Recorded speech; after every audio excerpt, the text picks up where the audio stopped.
Trading is about volatility avoidance. Traders try every trick in the book to try and reduce their drawdowns or to avoid volatility. And this is very important to understand because there's a big difference between investors and traders.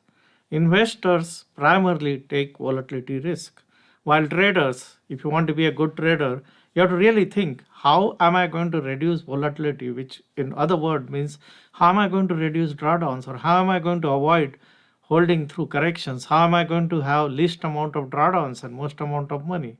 So let's look at what really investors do and what traders do and what kind of things which you can do as a trader to avoid volatility. And for that, let me show you my screen. And when you look at my screen, what you will see is that here is the difference between investors. What investors do is investors take volatility risk. What it means is that they buy and they will hold it for a year, 2 years, or 3 years, or 4 years, or 5 years. During that time period, the stock might go up, go down, but they don't care. They're holding it. So as a result, they are willing to take a lot more volatility risk. You will see a lot of investors, their position will go down 50%. They're still holding it, right? And as a result of their ability to sit through that kind of a volatility, they get rewarded for taking volatility risk if they are successful. Not every investor is successful, but if they at the end of 5 years, 6 years, if they still make money, their reward is primarily because they were willing to sit through that volatility or they were willing to take the volatility risk. And as against an investor, trading, the reason why you get into trading or the essence of trading is to try and avoid volatility. That means you don't want to be sitting into positions when they're going down, or you don't want to be having your account go down and sit there and wait for it to come back. The techniques which traders use to reduce volatility, if you understand that trading or your primary purpose as a trader is to avoid volatility, then you approach the problem of trading very differently. And one of the reason why you will see that the traders who are very good at making money with the lowest drawdowns, they focus a lot of their attention on timing.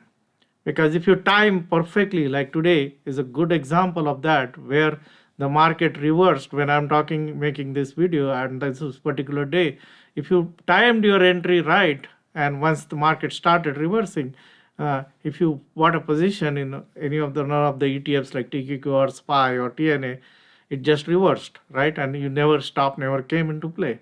And if you had avoided the period where the market was going down, which was like in the beginning of January 3rd or 4th, it started going down, then you managed to avoid volatility risk. And this particular kind of trading is important if you want to survive for many years and if you don't want too much drawdowns. So you have to constantly think, what can I do to avoid volatility? And commonly used techniques are obviously timing, in terms of timing a particular instrument, also in terms of market timing. You will hear all the time, nobody can time markets, but yes, nobody can climb, nobody can walk on a rope tied between two ropes, two buildings in Manhattan, right? But there are people who do it. So same way, traders develop specialized skills to time the market, because if you can time the market using market breadth, or you time the market using whatever tools you have, again you're trying to avoid the volatility risk. The second thing is precise buy points. Traders spend a lot of time in developing techniques to precisely buy at a point from which the stock is likely to immediately go up, or to time their entries on lower time frames so that they don't have a wider stop. Again, why are they doing this? Is because they want to avoid volatility risk. And the traders who understand this, then they start focusing their effort on volatility avoidance techniques like timing, finding precise buy points, targeting the right kind of stock at the right kind of a time. Again, like avoiding extended stock is a way to avoid volatility risk. Understanding the nature of volatility risk in different kind of stocks, like if you are in a value kind of a stock, the volatility risk is going to be different.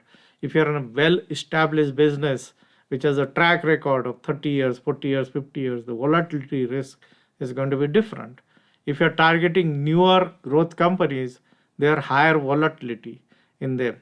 Those stocks can go up 300, 400, 500% in just a quarter or 6 months, but they can also collapse 70, 80%. So there's a higher volatility risk in growth stocks. So traders who trade growth stocks, in order to avoid the volatility risk, time their entries precisely, they exit, and they are not necessarily looking to sit through the volatility risk. So this is another technique which is used. The whole purpose of swing trading as a way of trading emerged from this hunt for avoiding volatility. In order to avoid volatility, what swing traders do is they buy at the beginning of the swing and sell after some days or near the end of the swing, because after a swing is over, the instrument goes into a high volatility phase and you don't want to take the volatility risk, and that's why you trade part of the move and not the full move. So these are some of the issues which, if you can wrap your head around as a trader and you start thinking, look, my primary purpose as a trader is to avoid volatility risk. What can I do to avoid volatility risk? Then you will start developing techniques of identifying precise buy points. You'll identify techniques to sell when you are in profit. You'll identify techniques to have a trailing stops. You'll identify techniques to trade growth stocks which can make explosive move, but if you don't time the entries and exits on them, then there is a higher volatility risk. You will develop market timing models which will allow you to only trade during certain periods when there is a higher probability of your trade working. So if you don't want to be an investor and you want to be a trader, or you want to be a trader, think your job, one job, as something which is the most important job as a trader, is to avoid volatility. Every day I think about how am I going to avoid volatility, because I don't want to take volatility risk. The investor take volatility risk. I'm not an investor, I'm a trader. My primary purpose as a trader is to make money while avoiding volatility risk.